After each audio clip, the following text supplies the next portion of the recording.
Anger is one of the most debilitating traits that a student of Torah and a follower of Rebbe Yeshua can have. Just like scurvy is a disease of the body, so anger is a disease of the soul. In Proverbs 29:22 we read, "An angry person stirs up conflict and a hot-tempered person commits many sins." The true level of a man's intellect is revealed by how much he refuses the trait of anger. Again in Proverbs 19:11 we read, "A man's intellect is the withholding of his anger." In the Babylonian Talmud, it says, "A person is known by three things: his cup, by how he holds his wine, his pocket, his generosity, and his anger." And also in Talmud Tractate Nadarim 22a it says, "He who loses his temper is exposed to all the torments of Gehenna, and many Gehennim, many hells rule over him, as it says in Ecclesiastes 11:10, remove anger from your heart, and remove evil from your flesh. And evil is nothing other than Gehenna, as it is written in Proverbs 16:4, Hashem made everything for his own sake, even the wicked man for the day of evil." Hashem will often use people from his own nation who do not work on their anger as a rod to disrupt other individuals or communities within the nation of Israel.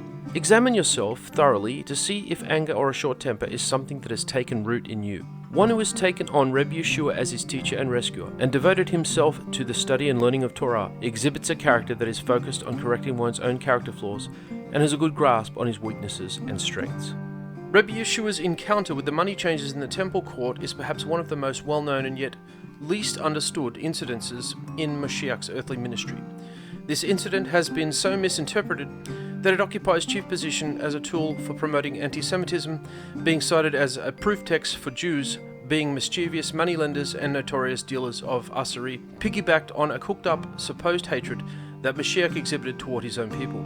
Nothing could be further from the truth. At the very least, this encounter is cited as an example of Mashiach becoming angry or enraged. The incident in question takes place on two separate occasions during what's known as the Messiah's Passion Week. In context, it is Pesach, that is Passover, and Rebbe Yeshua is cleansing the temple. He is not disrupting the proceedings of Pesach. Rather, he is allowing them to proceed in a more sanctified way. He is forcing out of those who should not be in the temple precincts with the support of the Jews, mostly Jewish zealots. Jewish zealots were made up of various sects of confrontational Jews whose goal was to overthrow the Roman occupation and restore the Davidic dynasty. And this support quickly deteriorates after it became clear, after approximately 3 days after securing the Temple Mount, that Rebbe Yeshua's mission at this time was not confrontational, but self-sacrifice motivated. In Sefer Matisyahu, that is the book of Matthew, in chapter 21, 12-13 we read, "And Yeshua entered the Beit HaMikdash, the holy temple, and drove out all who sold in the temple. And he overturned the tables of the money changers and the seats of those who sold pigeons. He said to them, 'It is written, my house shall be called a house of prayer, but you have made it a den of robbers.'"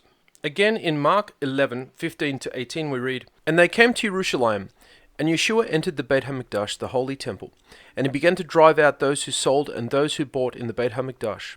And he overturned the tables of the money changers and the seats of those who sold pigeons. And he would not allow anyone to carry anything through the Beit HaMikdash. He was teaching them and saying to them, 'Is it not written, my Beit, my house, shall be a Beit Tefillah, a house of prayer, for Kol Hagoyim, all the nations? But you have made it a Gob Gazel, a den of robbers.' The chief priests and the scribes heard it and were seeking a way to destroy him, for they feared him, because all the crowd was astonished at his teaching." Now in this next narrative, which comes to us from Sefer Yochanan, which is the book of John, chapter 2, verses 13-22, we begin to get the truth behind Rebbe Yeshua's true motivation for his outburst. Okay, so in John 2:13-22 we read, "HaPesach HaYodim," which is the Passover of the Jews, was at hand. "And Yeshua went up to Jerusalem. In the Beit HaMikdash he found those who were selling oxen and sheep and pigeons, and the money changers sitting there. And making a whip of cords, he drove them all out of the Beit HaMikdash with the sheep and oxen. And he poured out the coins of the money changers, and he overturned their tables. And he told those who sold the pigeons, 'Take these things away. Do not make my Beit Av, my father's house, a house of trade.' Now his Talmudim, his disciples, remembered that it was Katuv, that it was written, 'Zeal for your house will consume me.'" Now let's look carefully at this last verse. We have the key here to unraveling the trait that Yeshua is actually exhibiting in this sequence. It is the trait of zeal.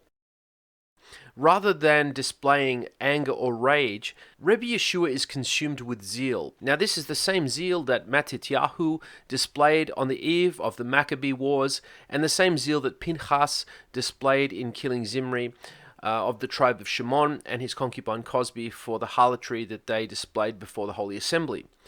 So Rebbe Yeshua here is not actually angry.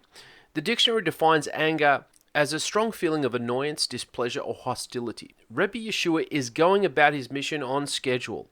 He's not angered by lack of time or shocked by the dissident practices in the holy place that meets his eyes. Inwardly, he has complete shalom, he has complete peace with his entire mission, and he regrets none of his actions. He never looked back with any doubt as to whether he acted in an encounter too strongly or too softly. He moved with deliberation and profound meaning on so many levels in his thought, speech, and his actions.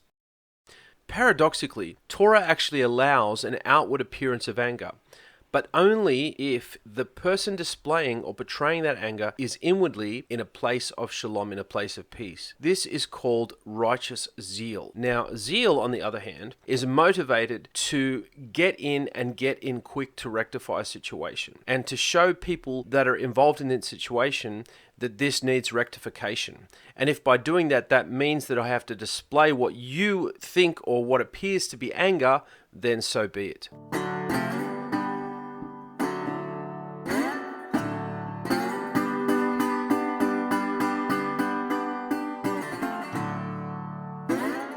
The prophet Moshe got angry when he struck the rock, and from this one quick display of anger, he was forbidden to enter the promised land.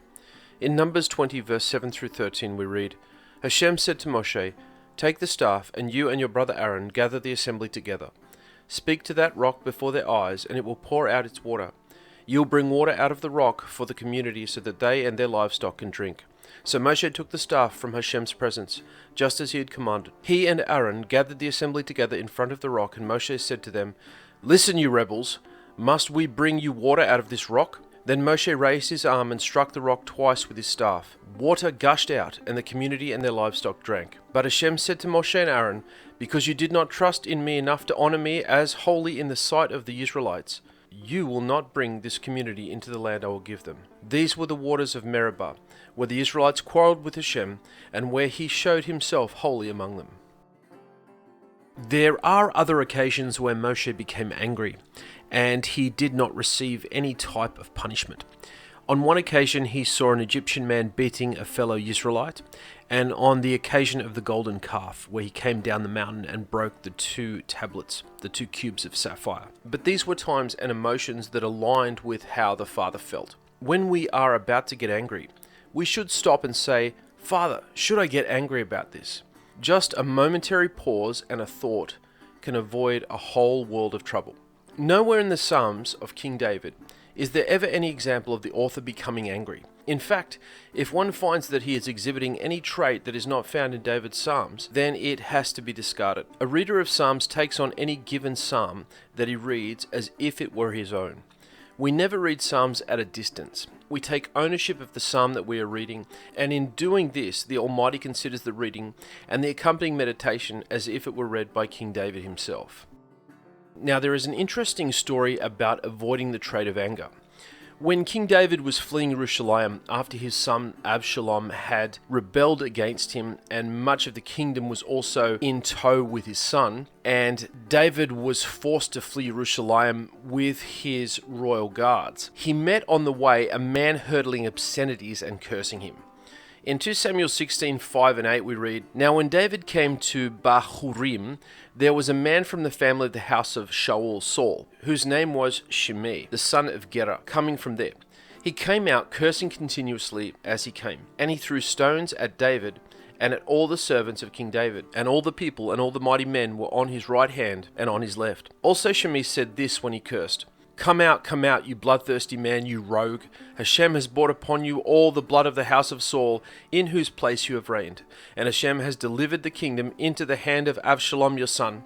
So now you are caught in your own evil, because you are a bloodthirsty man. Further along in 2 Samuel 16, verse 9 to 14, we read, Then Abishai, the son of Zeruiah, said to the king, Why should this dead dog curse my Adonai the king? Please let me go over and take off his head. But David said, So let him curse, because Hashem has said to him, Curse David. David said to Abishai and all his servants, Let him alone, and let him curse, for so Hashem has ordered him. It may be that Hashem will look on my affliction, and that Hashem will repay me with good for his cursing this day. In the natural, David should have been pushed to boiling point. His own son wanted to kill him, and he was fleeing his kingdom, and everything had come undone for him. He had the shameful act of what he did with Bathsheba and her husband Uriah, and it all became public knowledge. This once mighty man had become the subject of drinking songs, but David did not get angry. The most common Hebrew word for anger, according to the Strong's Concordance reference 599, is the Hebrew word onaf. It means to breathe hard, become enraged, or extremely displeased. It is from the root orf, which means a flaring of the nostrils. Anger occurs when our expectation feels profoundly violated. In many cases, anger is the wrong emotion to pursue, but rather we should see the disappointing situation as an object lesson of Hashem seeing us as disappointing, and in doing this we move to rectify this disappointment and take the same path as David HaMelech, King David. Unwarranted anger is the most debilitating of emotions. The Talmud says, Consider one who tears his clothing or breaks his vessels or scatters his money in his anger as an idolater, according to Tractate Shabbos 105b. Anger has a special status among human emotions in Jewish tradition. Moshe Maimonides, in his Code of Ethics, writes that all emotions and human traits have their place. We have spectrums of tendencies from anger to placidity, from conceitedness to extreme modesty, from acquisitiveness to disdain of material possessions, miserliness to generosity, and so on. At first, Maimonides makes a general claim on all these spectrum of emotions and comes to the conclusion that the middle way is the best. He says, The two extremes, distant one from another, are not a good way, and it is not fitting for a person to go in them and to accustom himself to them. The straight path is the middle measure between the two extremes. Specifically regarding anger, he writes, For example, a person shouldn't be petulant and easy to anger, nor like a dead person who never feels, but rather intermediate. He shouldn't get angry except for a great matter worthy of being angry at, so that the subject of the anger shouldn't repeat what he did. However, in the next chapter in the Code of Ethics, Maimonides takes a slightly different tack. All traits may be equal regarding the need for the middle way, but some are perhaps more equal than others. He goes on to say, there are some traits that a person is forbidden to conduct himself in the middle way. Rather, he should distance himself from them in the extreme. Anger is an extremely bad trait, and it is befitting that a person should distance himself from it to the extreme. Teach himself not to become angry, even on something that is getting worthy of being angry about. And if he wants to threaten his children or household or in public, if he is a public leader and wants to get angry at them so that they should return to the proper path, he should show himself before them as if he is angry in order to make them sorry, while inwardly he maintains composure, as a person who feigns anger when he gets angry but is not really angry. The early sages said that anyone who becomes angry, it is as if he worships idols. And they said that anyone who becomes angry, if he is wise, his wisdom departs from him.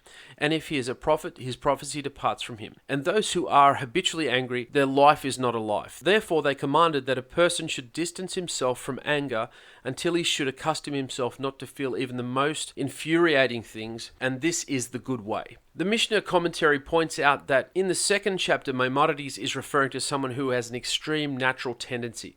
In that case, the usual cure is to proportionally exaggerate the opposite tendency. For example, it is proper to give charity in moderation, but a rather stingy person should overcome his tendency by being unusually generous, until he is able to restore himself to the middle path. Maimonides states that this advice does not apply for someone with an anger problem. It is not enough for that person to go in the middle way, rather he has to forego anger entirely.